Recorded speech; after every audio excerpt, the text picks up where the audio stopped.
Welcome to the Planet B podcast, where truth, transformation, and faith converge. Join us as we flip the script on ecological despair, guided by Dr. Sailesh Rao's vision for a compassionate, rewilded vegan world. Let's begin the journey to the greatest transformation in human history. In this episode, we will go through the Four Portals of Veganism. Maybe this is a bit self-explanatory, but what is the foundational change needed to make Planet B a reality? We have to first recognize that we are here on planet Earth with a purpose. Our purpose is to restore the life support systems of the planet and stabilize them and maintain them. Because as soon as we recognize that we are changing the life support systems, we own them. And let's take that ownership seriously. And the veganism, to me, is the only thing that I've seen that addresses all of the problems that we have created on the planet simultaneously. I'm highly recommending that the world go vegan as quickly as possible. I use actually Gary Francione's quote in chapter 4, which is that it costs us so little to go vegan. It costs us so much if we don't. So can you expand a little bit on that quote? What are you meaning in terms of cost for that beautiful quote stated? Well, it's not only costing us our ill health, it's also costing us an entire planet, the only living planet that we know of. Okay? Yeah. So this is why it costs us so much if we don't go vegan. And it costs us so little to go vegan. All it is eating the right food, the food that's good for us, good for our bodies. And it's delicious too.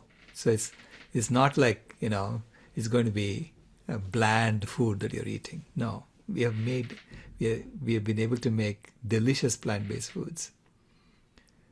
And we gain our health.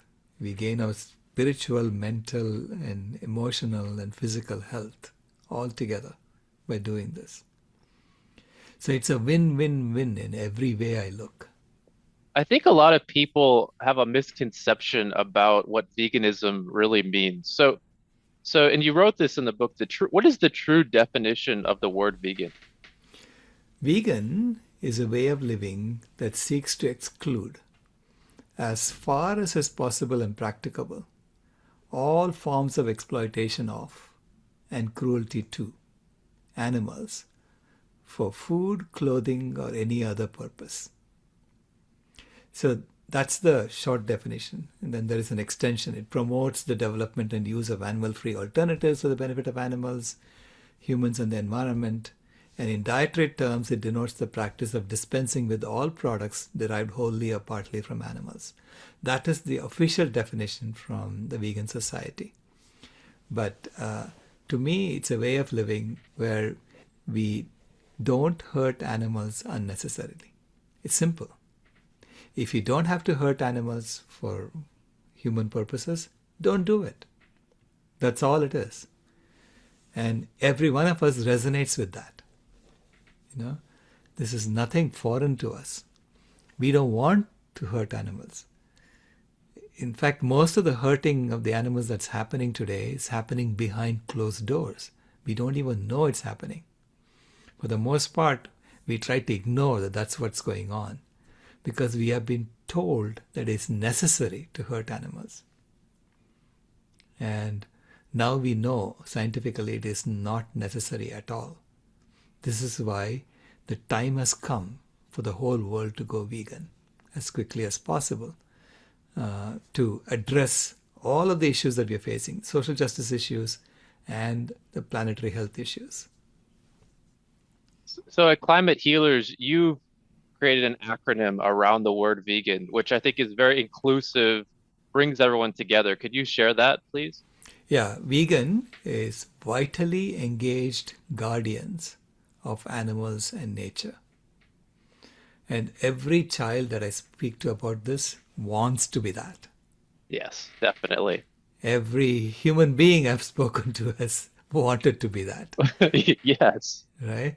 Why would you want to deliberately hurt animals unnecessarily? You want to be vitally engaged guardians of animals and nature. In a way, you could say that when you talk about being a guardian, you're already assuming some kind of dominance over the animals, right? And that is an acknowledgement of the power that we have because of technology. We do have the power to hurt them. So don't hurt them. When you're a guardian, you are acknowledging that you have the power, but you don't want to do it. That's a beautiful way to put it. So it's a reality that we have the power to hurt them. You mentioned a school trip to your granddaughter's school, where could you share a little bit about that time that you gave a lecture to the children at Kamaya's school? Yeah, her teacher had asked me to come and talk to the children about veganism, and I went. And initially the kids surrounded me. There were about 15 kids in the class. The kids surrounded me and they asked me, "So what does vegan mean?" And I told them, imagine that a bunny rabbit comes hopping into this room. How many of you would go and play with the rabbit? And they said, "Oh, we will all go play with the rabbit." I said, "How many of you would go and hurt the rabbit?" Oh, they said, "We would never hurt the rabbit." And I said, that means you're all vegan. That's all it is. Veganism means that you don't hurt animals unnecessarily. And to me, that is a neutral stance that we need to be at before we say we are going to help the animals. Before you can help animals, you have to stop hurting them. And the animals need the most help right now. Why? Because the animal population is dying off. And that to me is the biggest problem we are facing on Earth, right? That the wild animal population is dying off. So if you want the wild animals to come back, the first thing we need to do is to stop hurting animals unnecessarily. Right. If you go into a crowd or something and you ask really anyone in that crowd, like, do you like animals? Do you love animals? They undoubtedly they'll say yes. So people don't really know why they eat them. And when they think of love and then that other side, they're kind of like, They have been taught that eating animals is necessary for human well-being. And we teach kids this in schools. We tell them that protein is found in meat. Protein is found in animal foods. We do not tell them that protein is also found in all plant foods. Okay? So by telling kids partial truths like this, we are miseducating them. We are miseducating them to be in compliance with the dominant narrative. The dominant narrative is that you have to eat animals. That's the superior way of living. Because if you don't, the entire system collapses on planet A. Yeah. So to maintain the system on planet A, we have been lied to. Okay? And that lie is getting more and more obvious because we see the largest animals in the world are eating only plants. Okay? And millions of people have gone vegan and they're thriving. It's a well-planned vegan diet, perfectly capable of giving us all the nutrients we need and maintaining our health, right? This is why the time has come for the whole world to go vegan. You provide some depth to the four main ways that people come into veganism. So through health, environment, ethics, and spirituality. So if you don't mind, let's begin with spirituality. Mm-hmm. How does veganism align with the spiritual self within all of us? Well, spirituality literally means connectedness to yourself and to the world around you. So it is understanding your role in it, understanding who you are and what you do and why you're here.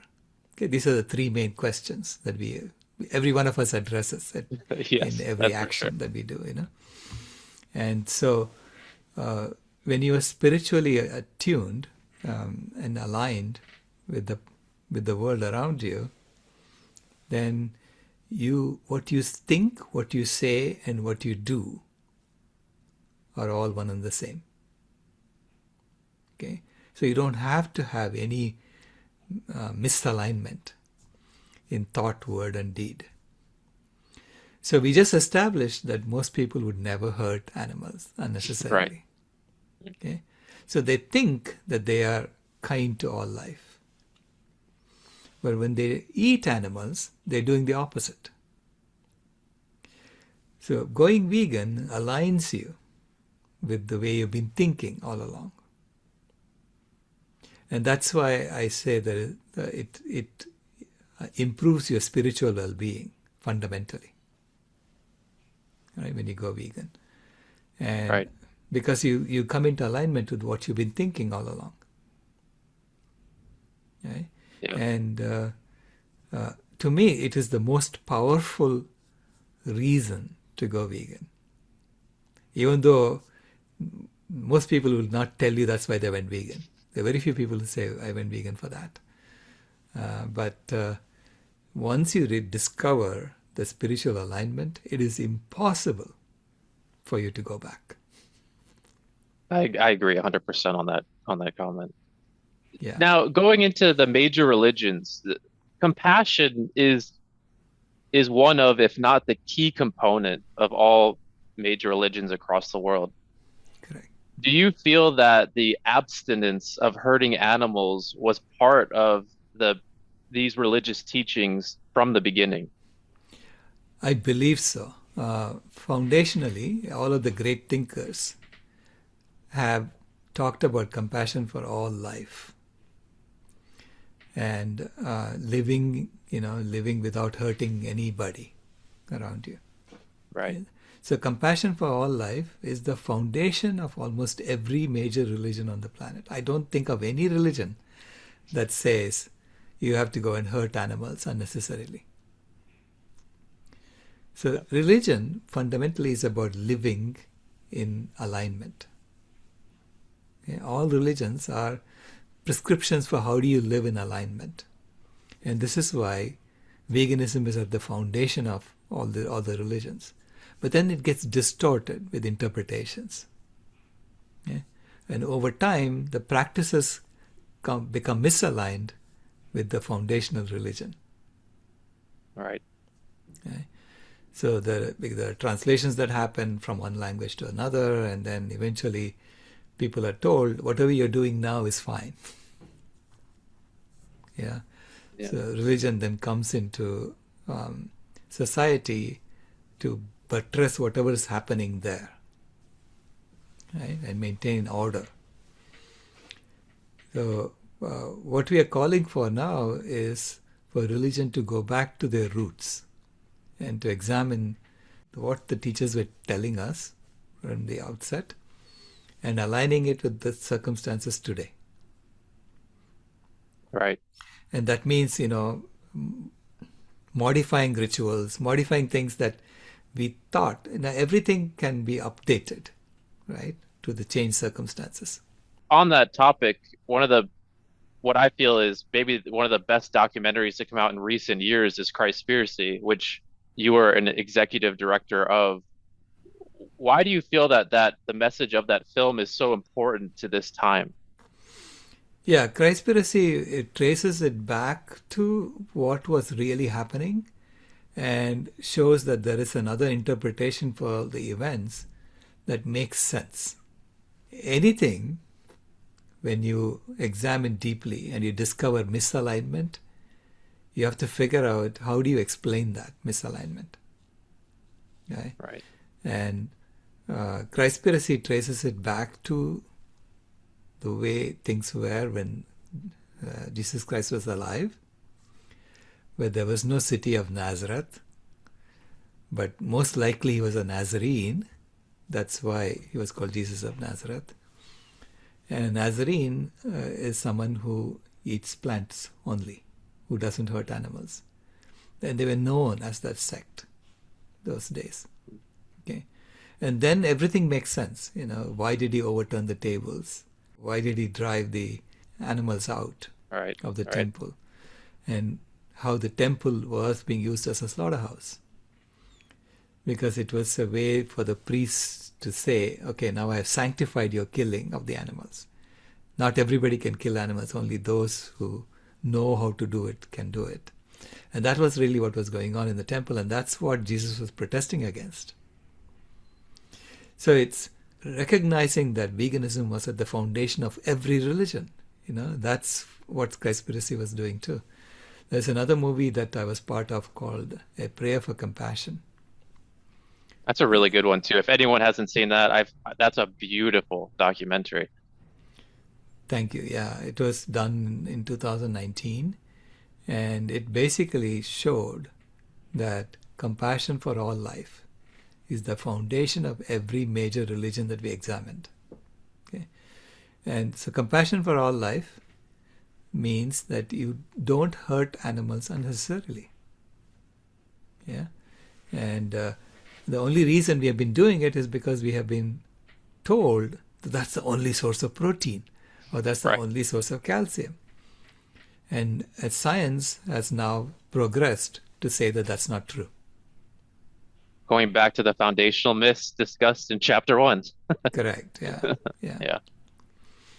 And then you mentioned as well in India, some of the religious practices are going back to their roots. Do you want to share a little bit about that?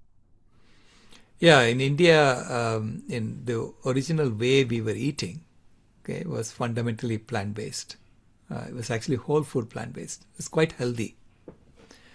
We had, our recipes were all designed to make sure that we get all the micronutrients that we need and all the macronutrients that we need.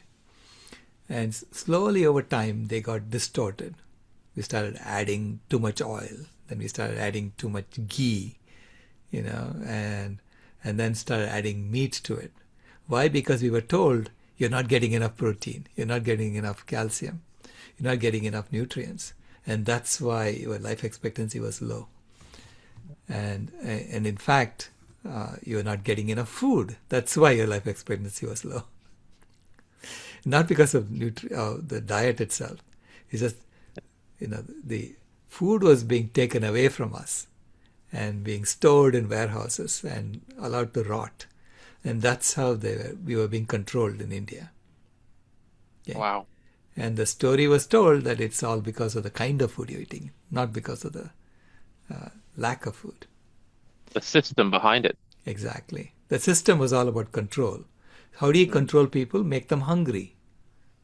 Then they will do whatever you ask them to do. Okay? That was the original colonial approach to controlling people through food. Right. And you've mentioned before, previously, I'm from the West, so maybe some people don't know this, but cows were regarded as, and still are regarded as sacred in India, and they weren't always eaten. Right. Well, see, they've always been kind of disposed of behind closed doors, right? Because when a cow gets to be old, she's not productive anymore. So efficiency calls for you to somehow get rid of her. So there was this notion of untouchability, and all this caste system was built around that those who dispose of these things, and we don't know about them, are untouchable. They're doing all the dirty work and allows the rest of us to live a clean life, right? And all because we thought we had to exploit animals.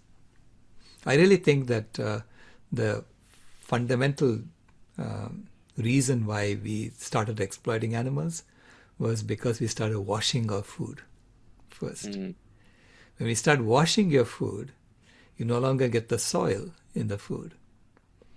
And when you don't eat the soil, you don't get the vitamin B12 bacteria. Right. Okay. So you don't get vitamin B12, so you get anemic over time. It's called pernicious anemia. And you discover that when you eat some animal foods, you get that vitamin B12 and you can feel healthy again. And this is how I think empirically our ancestors figured out that you need to eat some animal foods at least a few times a year in order to thrive. So they specified that during festivals, you have to either make sweets with animal milk, or you have to eat an animal and share it with everybody. So this is how they made sure that everybody had access to some animal foods a few times a year. And that kept the population healthy. Okay, that's empirically, that's what they did. Now we know about vitamin B12. We discovered it in the 1940s. And we now started making it in the lab, in the 60s and 70s. So you can get vitamin B12 as a supplement. And since the soil has been depleted of bacteria in a lot of places, even the animals are being fed supplements. And that's how the animal foods still have some vitamin B12. And despite that, the majority of vitamin B12 deficiency is found among non-vegans. Because they're still not able to retain that. This is why we have to really rethink our entire nutritional. How do we get our nutrition? So the food system is the core transformation that needs to happen. All right. That leads us right into the next reason why people would go into veganism, and that's for diet. So for health, yeah. Right. So why is the vegan diet optimal for human health? Vegan diet is optimum for human health in the current environmental circumstances. Okay? In the current environmental circumstances where there is so much chemical pollution in the environment and the population of human beings is so large, how would you provide the nutrients that everybody needs? And we have an abundance of plant foods on the planet right now because we have already, appropriated 12% of the land area of the planet just to grow crops, and 37% just to graze our animals. And right? People don't know that. I mean, that's such a tremendous amount of land. So all that land is being used to graze animals. And I say, if you just take the crops directly and feed it to human beings, we have plenty of food to eradicate world hunger right now. Okay? It's that simple. That simple. And we have all the nutrients we would need. Okay? We would have all the nutrients that we would need. But a lot of the food is being wasted. It's being wasted mainly by feeding it to animals first. Right. And when we feed it to animals first, the animals have to eat 39 kgs of food to give us 1 kg of food on our plate from animal sources. That's shocking. That's a shocking statistic. Yeah. Yeah, people don't know. It's straight from the IPCC, Intergovernmental Panel on Climate Change. If you just read their document, it's there. The data is there. Shocking. I mean, it's almost unbelievable. It is. But, when people tell you that 8 pounds of grain is needed to produce, or 10 pounds of grain is needed to produce 1 pound of meat, they're only looking at the grain component. They're not looking at all the other food that you have to feed the animals. All right. And they're looking at wet weight, not dry weight. Okay? So the wet weight of meat is higher because there's a lot of water in the meat. The grains are dry. So you're comparing wet with dry. And that's how you get a smaller number. There are all kinds of such shenanigans going on in the statistics to convince you it's not such a big problem. Yeah. So let's go into the next portal, which is why is veganism the best solution to solve the environmental crisis? I mean, some of this data highlights it tremendously, but maybe you could share a little more. Yeah, it is both from efficiency perspective because of the land use. So 37% of the land is being used to just graze animals, and more than half the cropland output is going to feed our animals, and our animals are only giving us 12% of the food we eat in terms of dry weight. So you have to compare dry weight of the food we're getting on our plate and the dry weight of the food that we are feeding our animals. Okay? That's the apples to apples comparison that we need to be doing. And when you do that, there is a 39 to 1 reduction that happens, and only 12% of the food we eat comes from animals. 85% of the food we eat is already coming from plants. And the remaining 3% comes from the ocean, for which we are destroying an area the size of South America every year.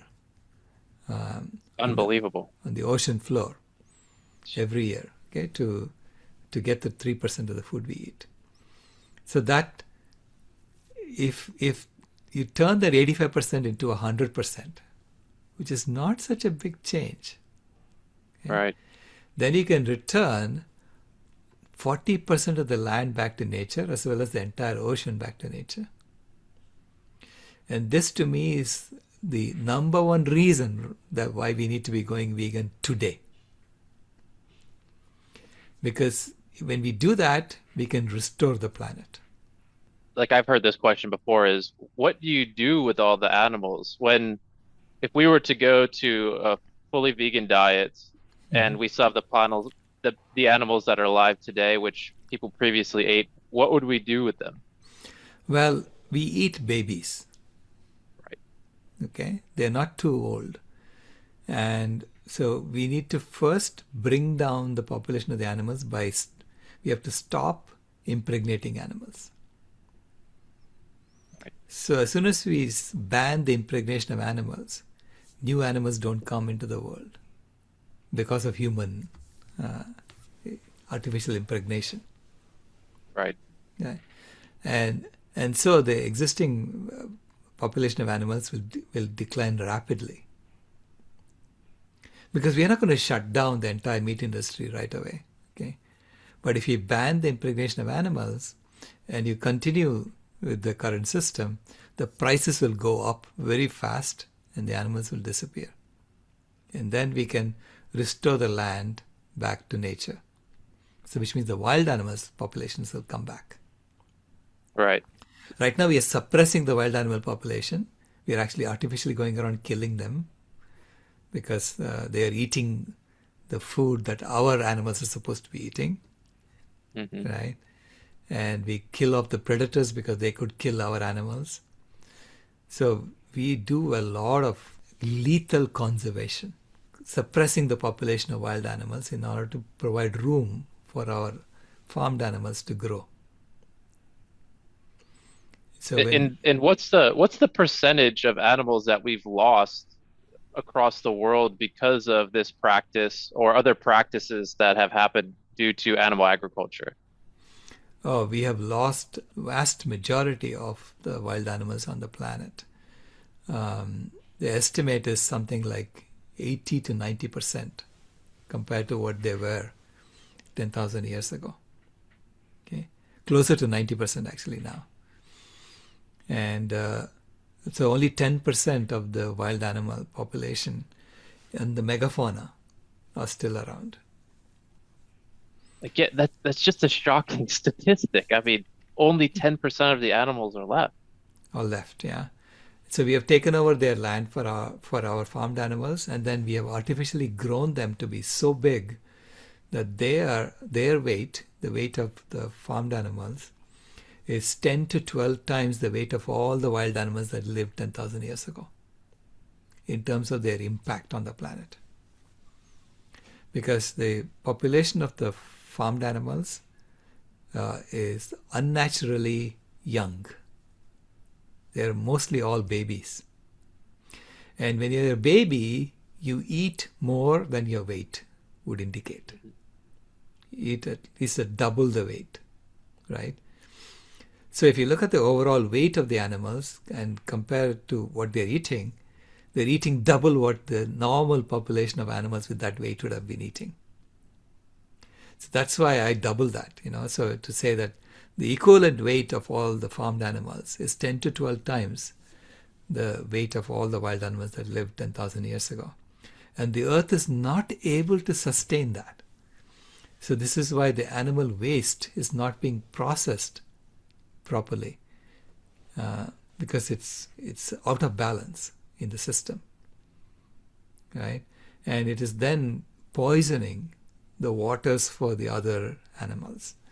It's poisoning the soil. So it's like it's just too much waste you've created in the system that the earth is not able to process. Right. And then going into the fourth portal, which is ethically, it's interesting because a lot of people don't realize that when we consume animals, not only are we damaging that animal, but also the habitats of all the other animals that are unfortunately being destroyed because of eating that animal. So it's just such a tremendous ripple effect across the earth by consuming animals. Absolutely, yeah. I think everybody agrees with that. Everybody agrees with that. Scientists all agree with that. But they're saying that the solution is to maybe cut it down by half. And you It's like, and you ask, if you geez. cut it down by half and you're still growing, won't it grow back to what it was? Number one. And number two, if you cut it down by half, are you still maintaining the same foundational myths? That protein is only found in animal foods. Calcium is only found in dairy foods. If you maintain all those foundational myths, then lots of others are going to want to eat animals Right. who are not able to eat today because they don't have the income, right? And so if you maintain the system and you just try to tweak it, you're not going to solve the problem overall. So when you have foundational myths driving a system, that system will never be able to sustain itself forever.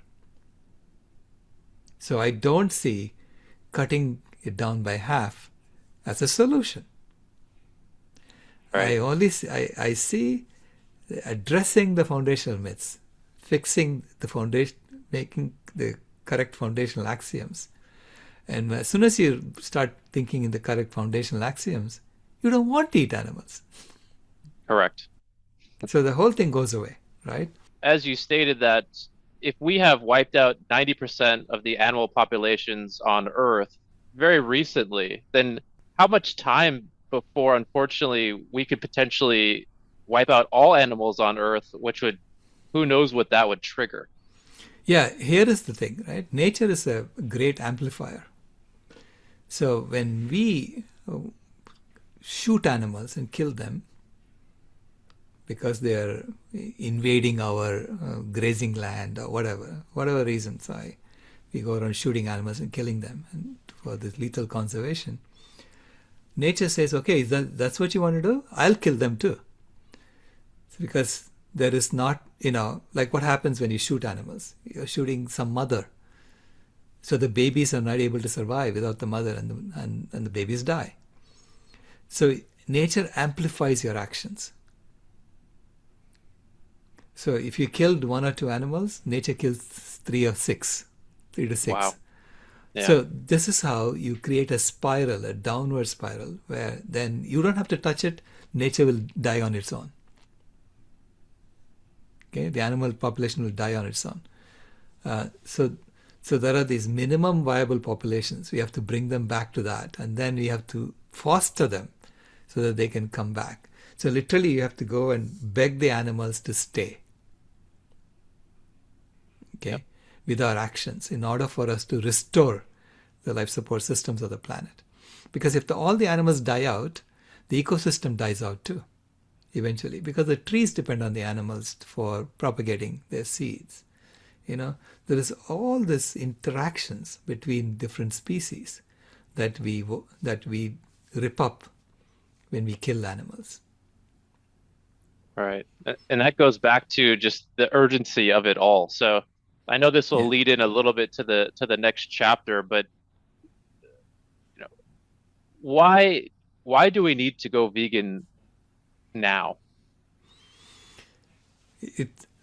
We have to go vegan as quickly as possible now, mainly for environmental reasons. Okay? The ethical reasons have been there for 10,000 years. And people say, well, we've been doing it for 10,000 years, so what's the rush now? Right? Right. Or you could say spirituality also. You could say, Maybe the next generation can do it. It doesn't have to be us. Health-wise also, you could say, I'm feeling good now, so I can eat some animal foods. But the environment is screaming at us, saying, if you don't address this, the Earth's life support systems can collapse. Wow. And the Planetary Health Alliance, it issues this Planetary Health Check report. And it's coming out like every few years now. And the latest Planetary Health Check report said that the loss of biodiversity, biosphere integrity, is at such a critical state that it could destabilize the life support systems of the planet. Now, what does that mean? It has high risk of destabilizing the life support systems of the planet. What does that mean? If I destabilize the circulatory system of our body, I could die. Because one system, when it collapses all the other systems in your body. The same thing, you could have a ripple effect like that. The planet could die, literally. And in the past, when we looked at how planets has revived itself, it has taken millions of years to revive itself after an extinction event. Right? And I don't even know if it can revive itself now, because it's at the inner edge of the habitable zone. So we'll go into all this later. This is why I'm saying it's absolutely critical that we do everything in our power to stabilize and restore the life support systems of the planet. Okay? And as a systems engineer, that's the one thing that I tell you is very critical today. Because I've studied systems, I understand how systems can collapse together. I understand nonlinear feedback loops. To the best of my ability, I can say that this is so complex, but it's very fragile too. Don't assume that the life support systems can take any beating, and so you can do whatever abuse you want to it. Yeah. Well, I think your next chapter title says it all, and it is House on Fire. Yes. So we'll look forward to diving into episode 5 on our next episode. Dr. Rao, would you like to share any closing message for this episode 4? Yeah, I want to say this may seem like a daunting step, but it is a step that's in alignment with who we really are, and it is a joyful step that we should be taking. So thank you all for listening. Thank you, Dr. Rao, and thank you all for joining us on the Planet B podcast, and we hope you join us for episode 5. Take care. Thank you. This has been a podcast from Planet B, where animals are born, not manufactured. If you haven't moved here yet, we thank you for visiting.